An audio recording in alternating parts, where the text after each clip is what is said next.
So let's get a little bit more technical and talk about systems as such. How does all this work?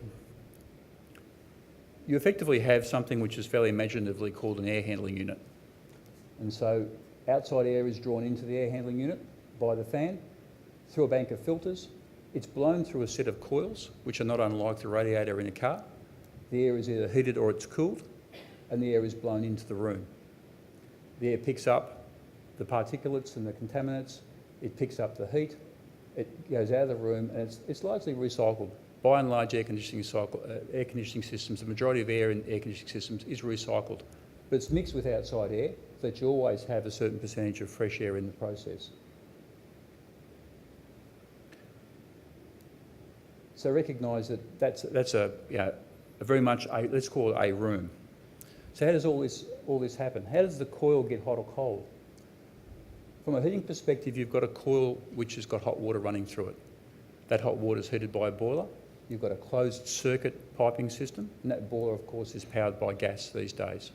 So what you have is the coil has got hot water running through it, the air is flowing through the coil, and it's warming up accordingly.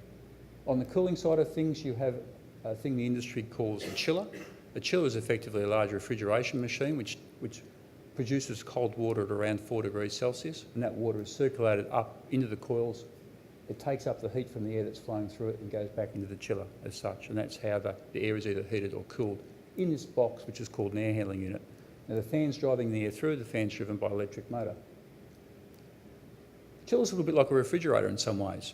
If you go around to the back of your refrigerator, you'll find a coil on the back of that which is quite warm. Why is that quite warm? It's taking energy or heat out of the internal of the refrigerator, and it's actually pushing it out into the atmosphere with the coil on the back. So what I'm saying is the chiller, once it takes the heat out of the water, it needs to put that heat somewhere. And typically in a building, that heat is exported to a cooling tower, and we use evaporation to cool that water down. And then that water is cycled back to the chiller as such as a cooler temperature.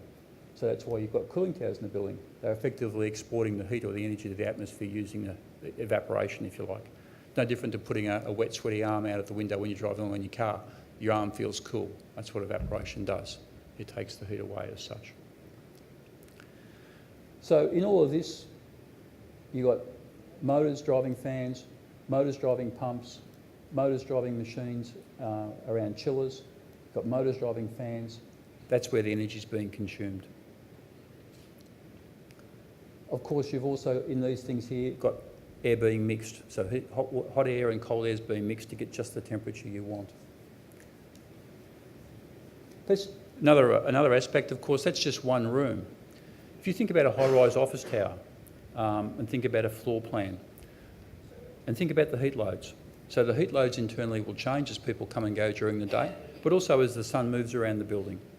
So you've effectively got 5 zones in a square floor plan. You've got an internal zone where really there's not a great deal of effect from the sun. You've got a north zone, east zone, west zone, south zone. And these vary throughout the day. So you effectively have, in some sense, 5 rooms per floor as a minimal sense. Think about that in a 50-storey building. That's 250 rooms.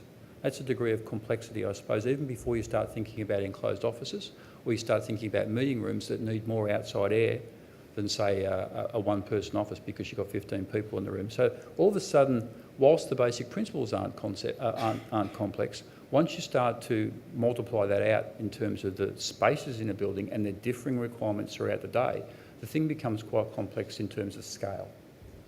So all this needs controlling, as you'd imagine. And what we find in buildings is we have things called building management systems, building automation systems, building management and control systems. They're effectively the brains and the nervous system of the building.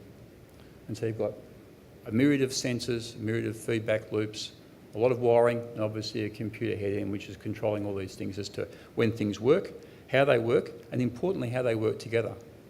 So it's not enough to simply control a boiler or control a chiller. You've actually got to control all those things so they actually work in concert. And that's really where we get to when we start talking about tuning. Control systems don't use energy. These things use energy, and control systems are effectively the methodology you use to tune those systems so that they actually work properly together. So there's no wasted effort as such. So what do these things look like?